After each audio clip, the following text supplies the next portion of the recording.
Unified 911, anong matutulong namin sa'yo? Anya ti maitulog mi ken kapo. Anong may tatabang ko sa imo? Unsay akong ikatabang nimo? Ngini makadabang na misal ka no. Sa anumang wika o dialekto, may tulong na darating sa iyo.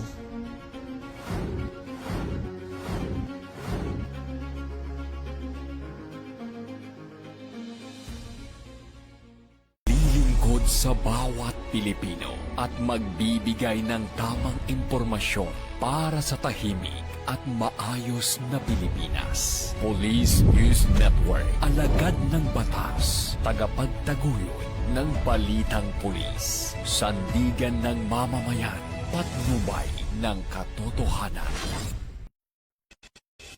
La Campo Crame, maghahatid ng pinakahuling kaganapan at nagbabagang balita. Ito ang PNN Police News Network. At ngayon, ang inyong mga tagapagbalita. Magandang araw, Bagong Pilipinas. Ngayon ay araw ng Martes, November 25, 2025 at kami ang inyong mga tagapagbalita, tagataguyod ng Balitang Pulis. Ako po sa NUP Loreto Bonifacio Concepcion. Ako naman po si Miss Ricky Abuel de la Peña, your Miss Universe Philippines Lukban 2024, maghahatid sa inyo ng tamang balita, kwento ng pulis at serbisyo para sa mamamayan. At ito ang PNP News Online, ang pangunahing balita ng Police News Network, alagad ng batas, tagataguyod ng balitang pulis.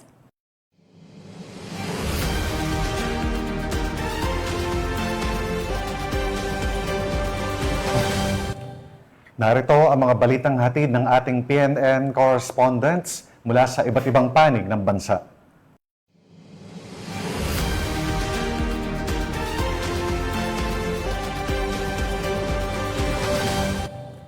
Naaresto ang isang high-value individual sa isinagawang buy-bust operation ng Nueva Ecija PNP. Nasamsam sa operasyon ng mahigit 300,000 halaga ng shabu. Yan ang balita ang tinutukan ni Patrolwoman Jilly Peña. Isang high-value individual ang naaresto ng mga operatiba ng Nueva Ecija PNP sa isang matagumpay na anti-illegal drugs operation sa San Jose City, Nueva Ecija. Kinilala ni Police Colonel Heril Dagit L. Bruno, Provincial Director ng Nueva Ecija Police Provincial Office, ang suspect na si alias Along, 43 anyos, binata, barker at residente ng Maria Felix Edang Street, Pasay City. Nasamsam mula sa suspect ang tinatayang 57.66 grams ng hinihinalang shabu na may standard drug price na aabot sa 392,088 pesos.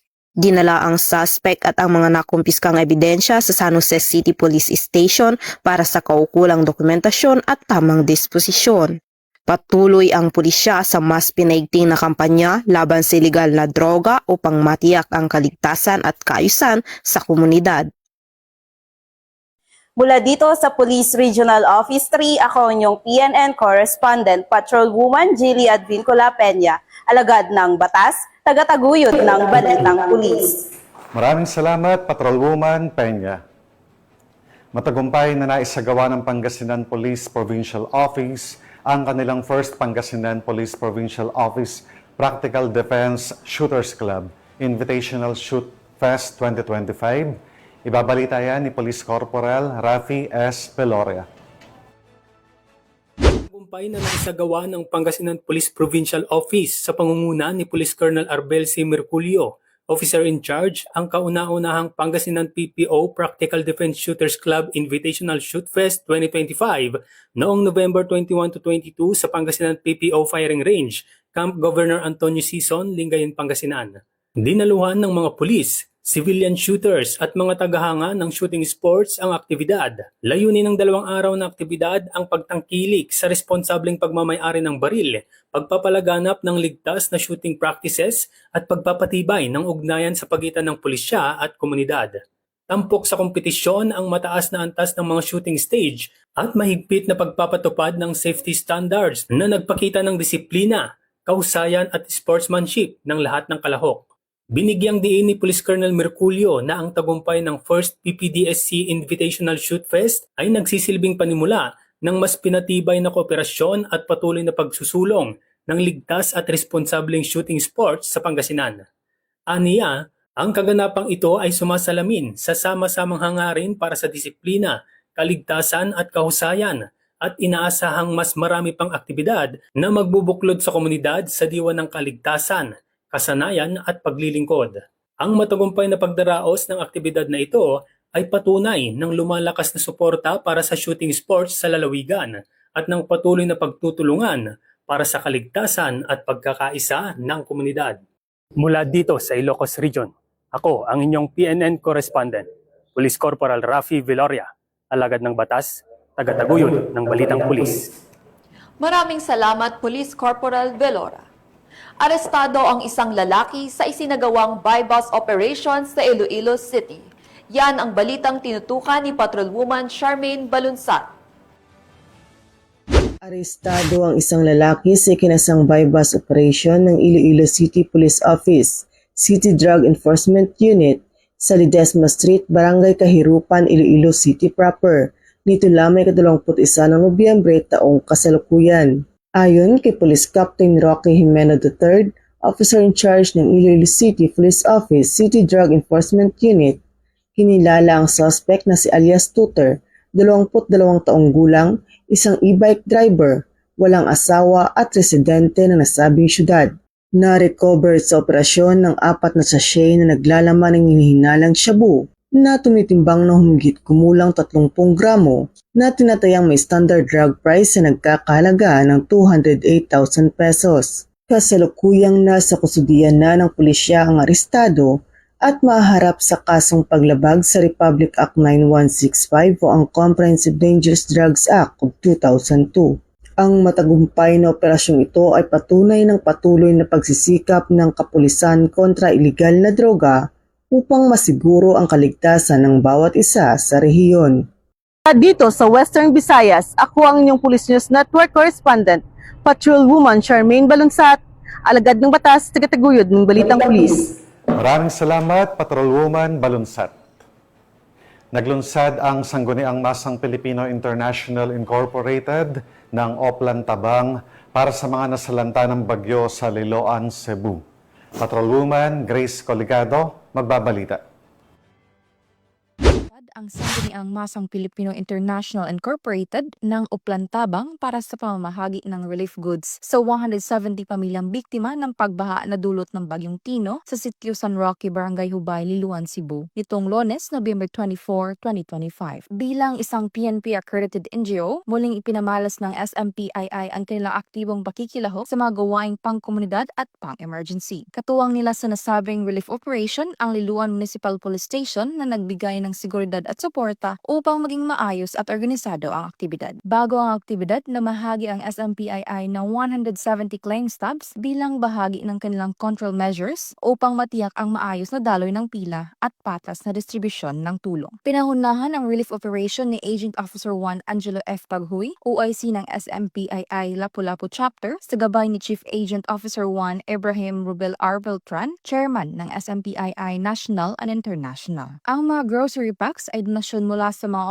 OFW members ng SMPII abroad at mga member nito sa Pilipinas. Sa pamamagitan ng inisyatibong ito, muling ipinakita ng SMPII at mga kapulisan ang kanilang malasakit at pabubuklod para sa mga pamilyang nasalanta ng kalamidad. Tinitiyak din ng organisasyon na patuloy silang makikipagtulungan sa mga otoridad at lokal na opisyal upang maihatid ang kinakailangang suporta sa mga komunidad na apektado ng sakuna. Mula dito sa Central Visayas, ako ang inyong Police News Network correspondent, Patrolwoman Grace Coligado, alagad ng batas, tagataguyod ng Balitang Pulis. Maraming salamat, Patrolwoman Coligado. Isang malaking tagumpay ang naitala ng mga otoridad sa Leyte matapos maaresto ang top 1 provincial most wanted person na may kasong murder. Ang kabuuan ng balita mula kay Patrolwoman Crystal Palafox.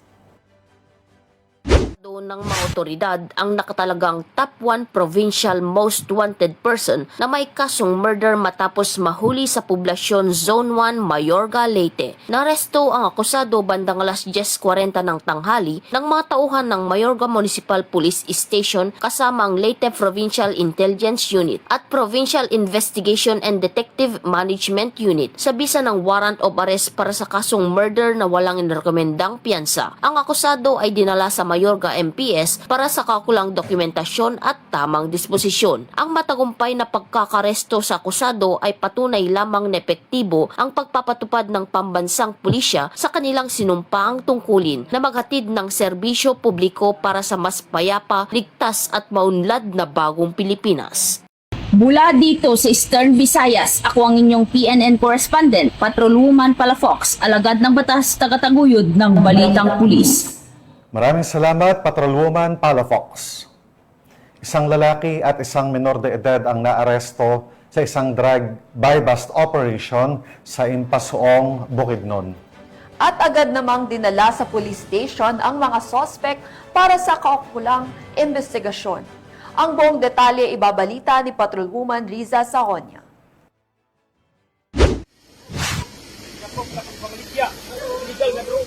Arestado sa ikinasang buy-bust operation ang dalawang individual sa ikinasang operasyon ng Impasugong Municipal Police Station, Municipal Drug Enforcement Unit sa Barangay Kisumbing, Impasugong, Bukidnon. Kinilala ni Police Major Dominador Orate Jr., officer in charge ng Impasugong Municipal Police Station ang suspect na si Alice Beth. Lalaki, 33 taong gulang at isang minor de edad na isang ALS student.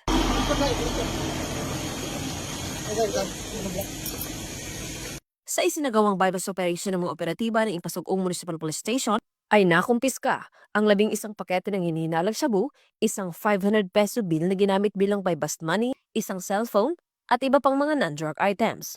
Naharap ang suspect sa kasong paglabag sa RA 9165 o Comprehensive Dangerous Drugs Act of 2002. Mula dito sa Northern Mindanao, ako ang inyong Police News Network correspondent, Patrolwoman Riza Sahonia, alagad ng batas, tagataguyod ng Balitang Pulis. Maraming salamat, Patrolwoman Sahonia. Isang suspect na kabilang sa regional target list ang naaresto sa buy-bust operation sa Lanao del Sur kung saan nasamsam ang mahigit 102,000 halaga ng shabu. Yan ang balitang tinutukan ni Patrolwoman Veronica Lagi. Nasapat ang 102,000 pesos halaga ng shabu mula sa naarestong individual na kabilang sa regional target list sa isinagawang joint buy-bust operation sa Purok 2, Barangay Kilikili, East Wao, Lanao del Sur noong ika-22 ng Nobyembre taong kasalukuyan. Kinilala ni PIDEA BARM Regional Director Benjamin Siricites III ang suspect na si alias Alan, 41 anyos. Naaresto ang suspect sa pinagsanib pwersa ng mga operatiba ng Philippine Drug Enforcement Agency BARM, Lanao del Sur Provincial Office, katuwang ang Wao Municipal Police Station at First Police Mobile Force Company, Lanao del Sur Police Provincial Office.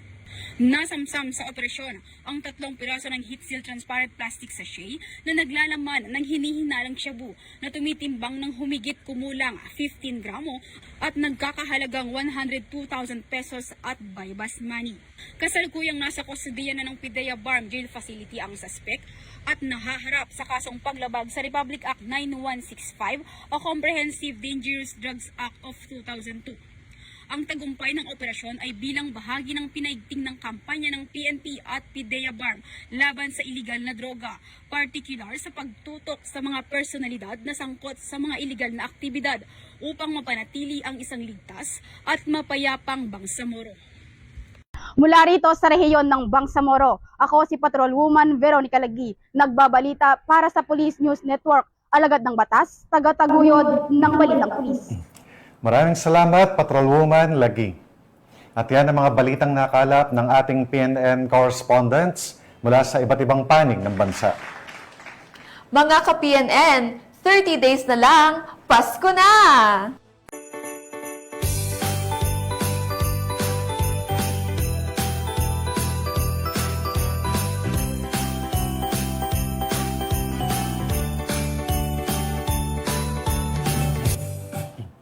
Sa ngalan ng pamunuan ng Philippine National Police, sa pangunguna ni Acting Chief PNP, Police Lieutenant General Jose Melencio Nartates Jr. at sa pamumuno ni President Ferdinand Bongbong Marcos Jr., kami ay maglilingkod sa bawat Pilipino at magbibigay ng tama at balanseng balita.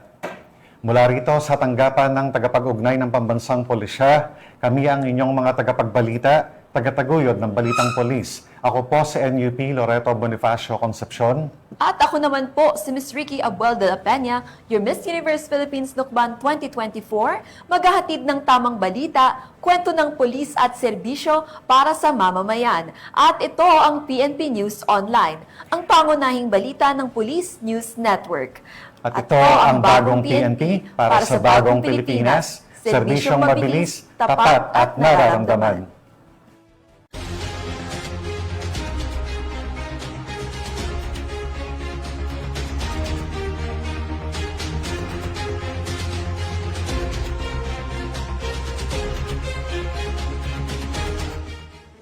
Police News Network, alagad ng batas, tagapagtaguyod ng balitang pulis.